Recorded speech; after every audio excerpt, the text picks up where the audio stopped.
પંચાયતમાં આવો તો આમ થાય તેમ થાય. આવતીકાલે 11 વાગે બધાને ભેગું થવાનું છે.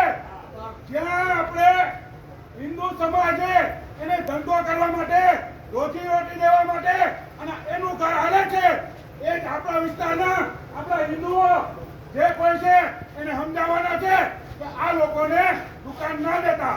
બરોબર છે.